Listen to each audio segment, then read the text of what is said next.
بسم الله الحمد لله والصلاة والسلام على رسول الله. السلام عليكم ورحمة الله وبركاته.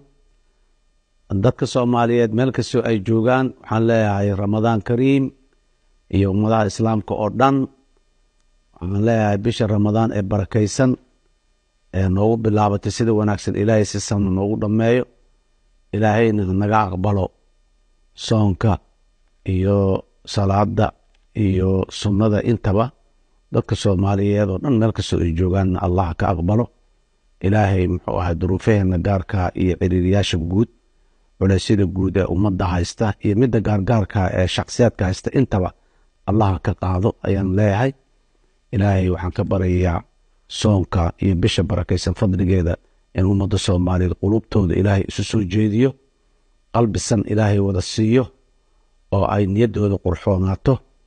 ilaahayna uu ku aqbalo niyadoodaas qurxoon oo waxa qurxoon ay jecel yihiin ama mustaqbalkooda iyo aayahooda ah ilaahay in uu u fududeeyo culaysyada jirana ilaahay qaado. intaa kadib walaalayaal waad ogtihiin fadliga bisha Ramadaan ay leedahay iyo ilaahay sida uu ku tilmaamay iyo rasuulkeena calayhi salaatu wassalaam sida uu uga hadlay fadiilada bishan ay leedahay, sida saddexdeeda qaybood ay loo kala qaadqaaday 10ka hore 10ka dhexe 10ka dambe mid walba waxa ay tahay waxay ku fiican tahay dhammaanba inta lagu tilmaamay Allahna waafajiyo.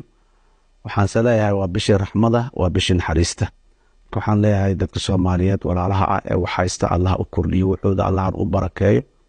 laakiin kuwa walaalaheena muxuu ahaa gacantooda ay gaaban tahay hala saacido, hala garab istaago, qoysaska deriska loo gurmado, kuwa masaakiinta ee soo barakacay ee meelaha cidlada degan loo gurmado, kuwa agoonta ah ee aabooyaashii waaye ama hooyayaashii waaye ama labadiiba waayey ha loo gurmado, hala garab istaago, hala kaalmeeyo. irxamuu man fi lardi yarxamukum man fi samaa ayuu ilaahay yiri. dhulka kuwii jooga xumir waa annaga, ilaahayna uu nimcada lagu korsiiyey. intaa kadib dadka Soomaaliyeed sidaan hore u yirba qulubtooda Allah iswaafajiyo, dalkaana ilaahay ha xafido, dadkiisa wanaagsan dadaalka ay ku jiraan oo dalka iyo dadka iyo diinta iyo dowladnimada afarta lagu ilaalinayo kuwii dhinacooda ka istaaga ilaaliya inay ilaashanto qalbiga ka jeclaada haddii awoodoodu ay yar tahay xataa Allah naga wada dhigo. waxaan rabaa dowladda Soomaaliya walaalayaal ha lagu garab siiyo waxa wanaagsan ee dalka iyo dadka inay u qabato rabto. ha lagu garab siiyo dalkan in ay ka xoreyso khawaarijta muddada 18 sano ah ku habsatay ee u diiday nolol fiican, ee u diiday sharaf iyo karaamo, ee u diiday dowladnimo.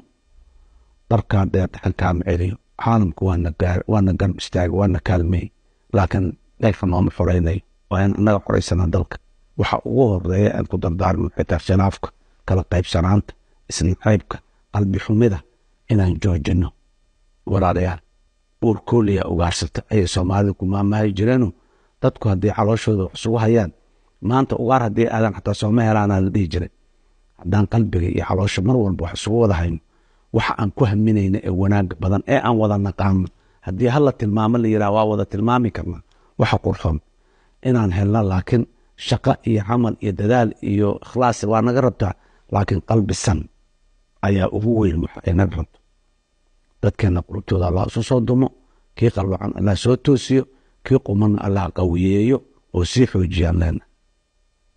dhammaan aad iyo aad ayaa u mahadsantihiin. asalaamu calaykum waraxmatullaahi wabarakaatu.